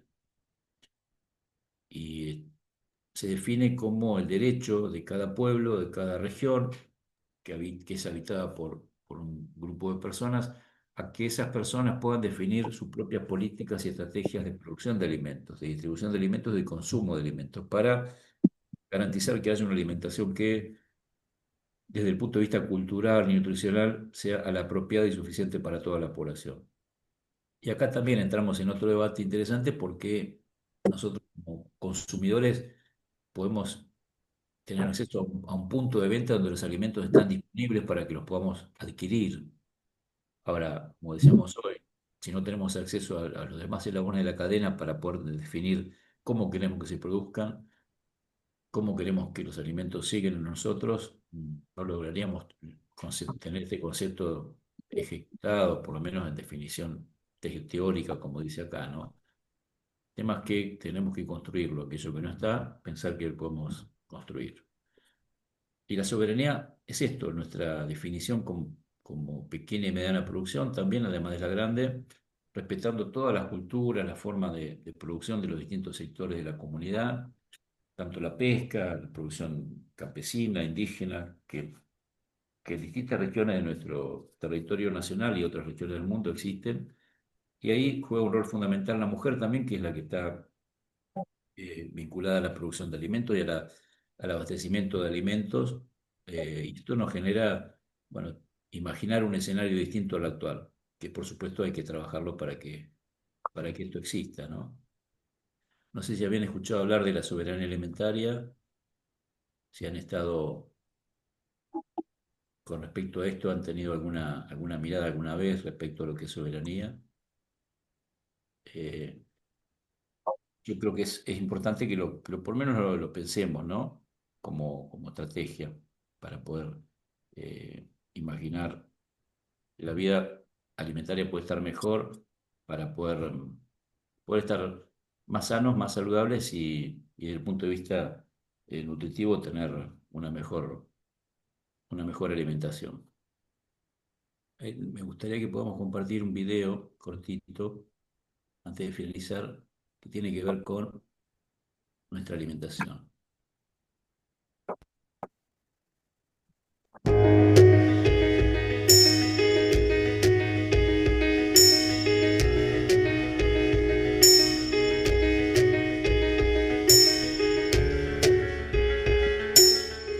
Este es el mundo en el que vivimos. Los seres humanos creamos grandes cosas.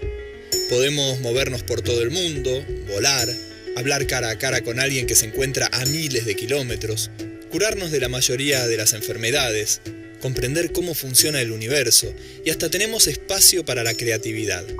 Sin embargo, todavía hay un problema que no podemos solucionar.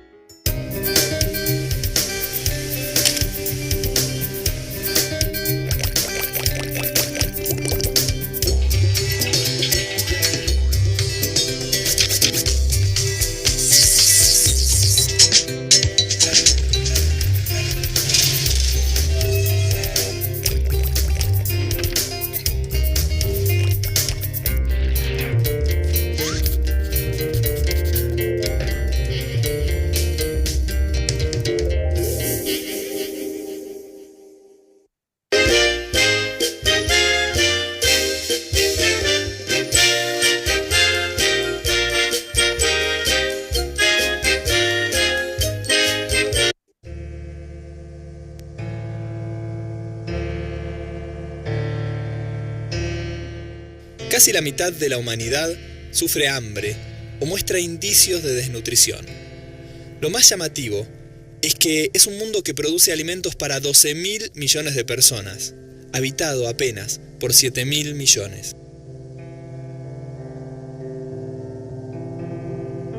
En 1948, hace ya más de 60 años, las Naciones Unidas aprobaron la Declaración Universal de los Derechos del Hombre. Uno de los artículos considera la alimentación un derecho de todo ser humano que habita el planeta. Esto quiere decir que por el solo hecho de nacer nos asiste el derecho a alimentarnos.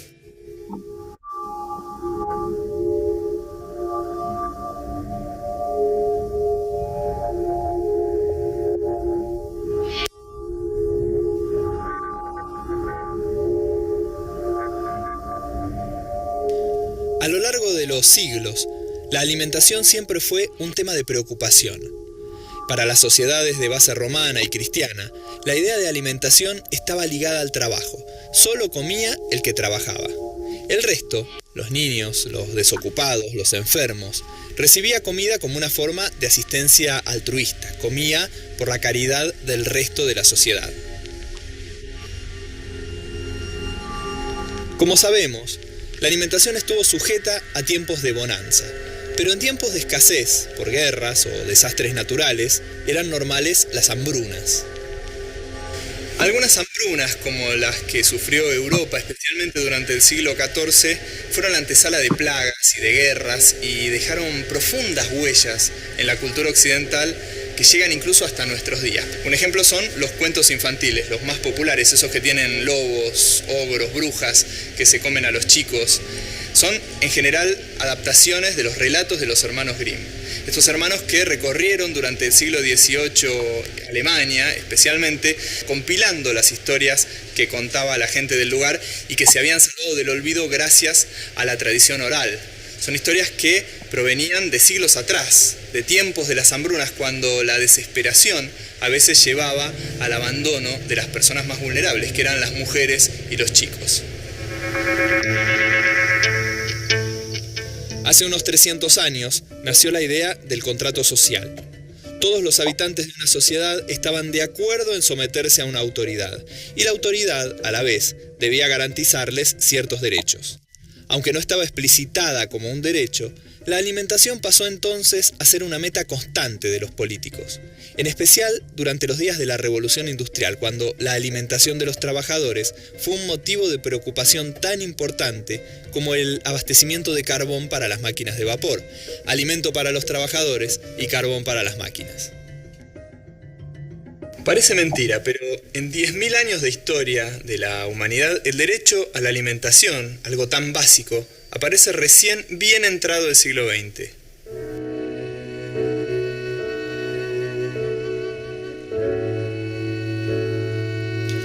Algunos antecedentes del derecho a la alimentación pueden encontrarse ya a principios del siglo XX, en las constituciones de la Revolución Mexicana y de la Revolución Rusa, por ejemplo. Pero no se vio realmente plasmado hasta 1948, cuando las Naciones Unidas proclamaron la Declaración Universal de Derechos Humanos. El artículo 25 incluye la alimentación como parte del derecho de toda persona a un nivel de vida adecuado. Toda persona tiene derecho a un nivel de vida adecuado que le asegure, así como a su familia, la salud y el bienestar, y en especial la alimentación, el vestido, la vivienda, la asistencia médica y los servicios sociales necesarios. Esta declaración es concluyente. Las personas tienen derecho a estar alimentadas y los estados son los garantes. No es caridad, no es dádiva, es un derecho tan fundamental como el derecho a que se respeten nuestras vidas. Si alguien no tiene para comer, el Estado debe asistirlo. ¿Qué quiere decir derecho a la alimentación? Es un derecho, es una obligación. La alimentación de los niños, nosotros, todo es un derecho y una obligación de que los niños coman, todo haya para comer. Fundamentalmente es el poder adquisitivo, la posibilidad de que uno pueda tener el plato de comida todos los días, y el plato de comida tiene que ser variado. Todos como seres humanos tenemos derechos a tener una alimentación saludable, no solo una alimentación que se base en el hecho de comer nada más, sino que tenemos derecho a tener una alimentación saludable. Y derecho de alimentación sí, sería... es vida. O sea, uno se tiene que alimentar para vivir, o sea, para estar bien, para estar saludable, para tener energía, para... Derecho a alimentación yo calculo que lo debe tener todo el mundo. Probablemente tengamos una idea bastante incompleta de lo que es el derecho a la alimentación. Seguramente pensamos que es el derecho a estar alimentados, lo cual no es poco. Pero eso es solamente el comienzo. El derecho a la alimentación en realidad implica muchísimo más. El derecho a la alimentación es el derecho que tienen las personas a comer alimentos que sean sanos, inocuos y adecuados culturalmente. suficientes, ¿no? Para cubrir sus necesidades. 1985, el año de la final intercontinental entre Argentinos Juniors y Juventus, del nada personal de Soda Stereo, del primer Oscar a la Argentina por la historia oficial de Luis Puenzo, del Plan Austral, de la aparición del Windows, del juicio a las juntas militares. Ese año, el mundo alcanzó la suficiencia alimentaria. Por primera vez en la historia, la humanidad producía alimento equivalente al que necesitaba toda la población mundial.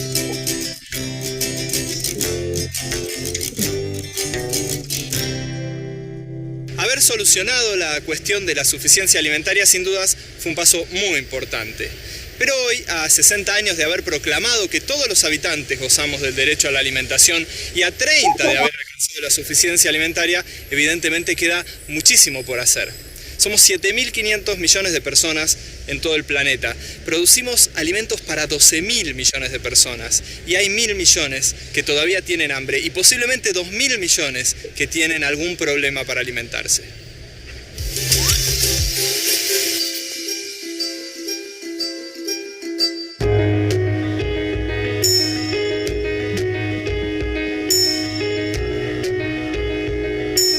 En los años 40 del siglo pasado, las Naciones Unidas proclamaron que todos los seres humanos gozamos del derecho a la alimentación. Es el derecho a comer, pero también a poder elegir lo que comemos y a poder comprarlo. En los años 80, el mundo alcanzó la suficiencia alimentaria, pero todavía hoy tenemos casi la mitad de la población mundial con hambre o con problemas para alimentarse. Y aquí hay una de las claves del problema. Nuestra sociedad considera los alimentos como mercancías.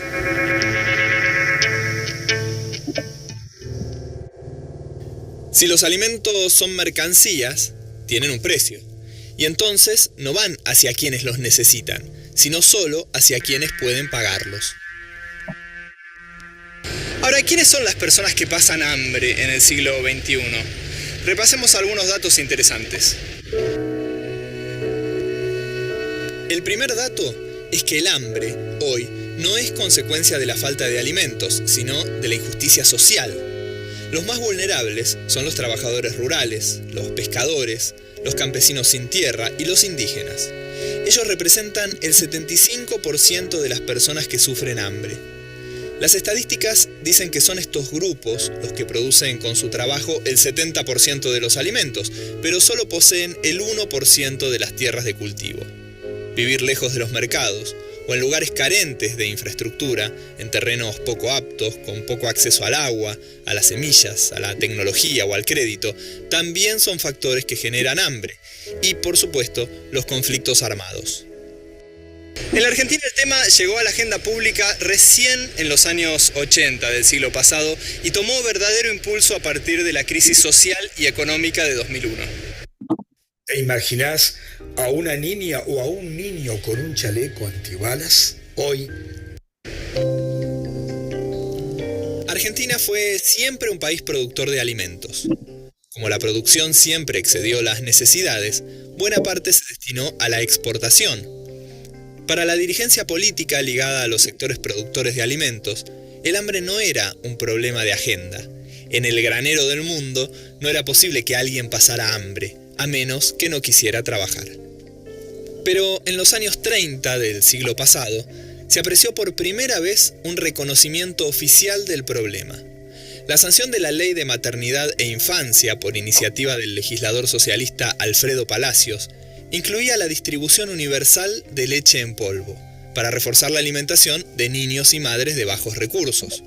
Pero recién en 1984 se puso en marcha el primer plan a gran escala. Aún así, las mujeres constituyen el principal grupo afectado por la desnutrición.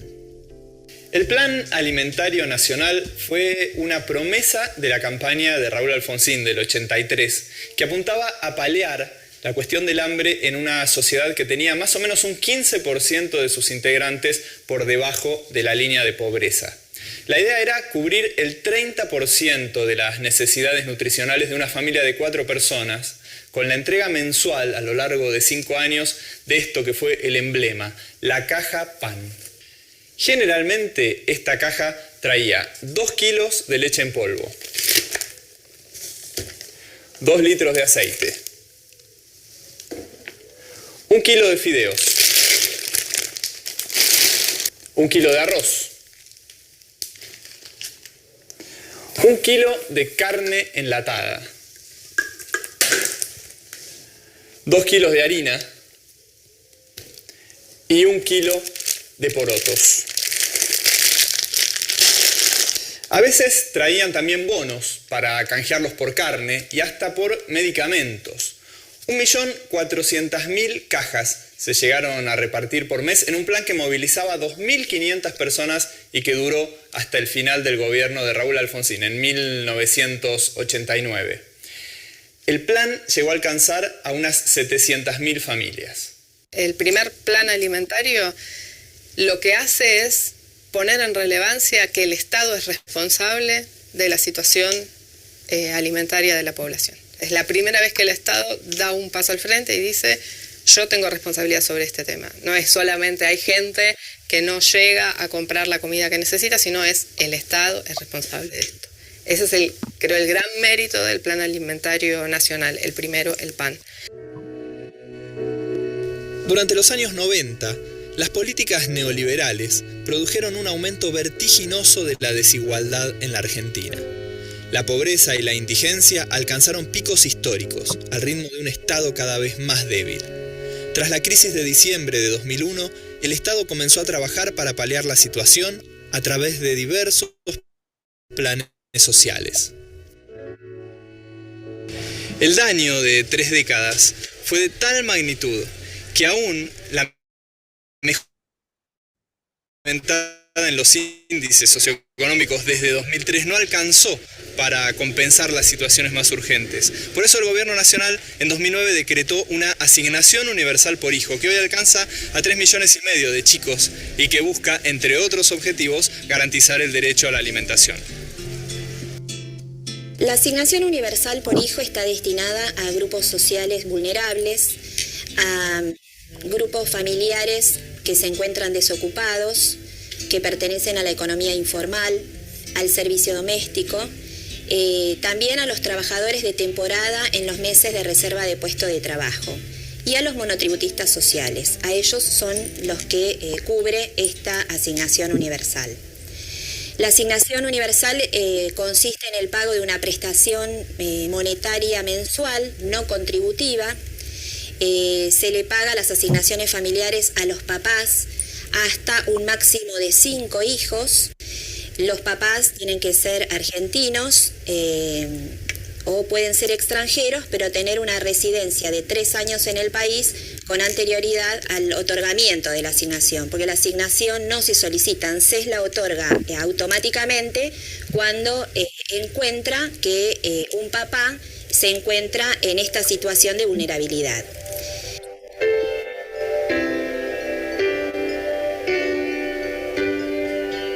Los planes sociales no son limosnas o dádivas estatales, son herramientas que utiliza el Estado para hacer valer los derechos de las personas más vulnerables, derechos que nadie más podría garantizar.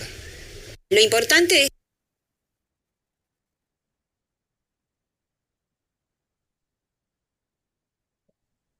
Bueno, el video lo vamos a compartir para que ustedes puedan continuar. Faltan algunos minutos, pero bueno, nuestro aula finaliza ahora a las 16.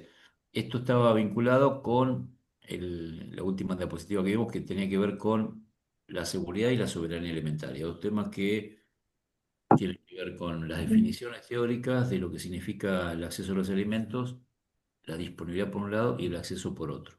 Disponibilidad existe porque hay un volumen y cantidad de alimentos disponibles en cantidad. El tema es acceder a los alimentos, no solamente que estén disponibles, sino cómo accedemos a nivel poblacional. Este documental que vimos recién es una serie de documentales del canal Encuentro que abordan toda la temática alimentaria. Vamos a ver después distintos, a lo largo del taller, distintos temas específicos vinculados con el abordaje de la alimentación en todos sus aspectos. Hoy queríamos vincularlo a la soberanía y a la seguridad con este capítulo que es el derecho a la alimentación, descrito de la forma que ustedes lo han visto, eh, con la descripción de distintos momentos de la historia argentina respecto a lo que era la alimentación.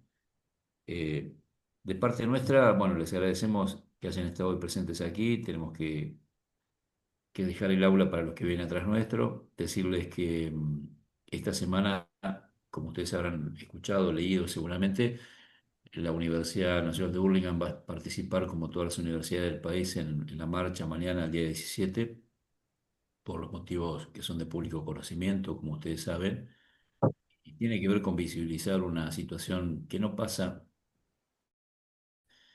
por una cuestión meramente salarial, no es una cuestión salarial la movilización de mañana, tiene que ver con el modelo tecnológico, científico, académico que nuestro país sin presupuesto no va a poder sostener, y estamos convencidos que, como todo país que pretende evolucionar, tiene que tener presupuesto para este tipo de tareas que tienen que ver con la formación académica, con la investigación, con la extensión, con lo que estamos haciendo con ustedes ahora, que es abrir la universidad a la comunidad, que la comunidad se integre a lo que la universidad ofrece.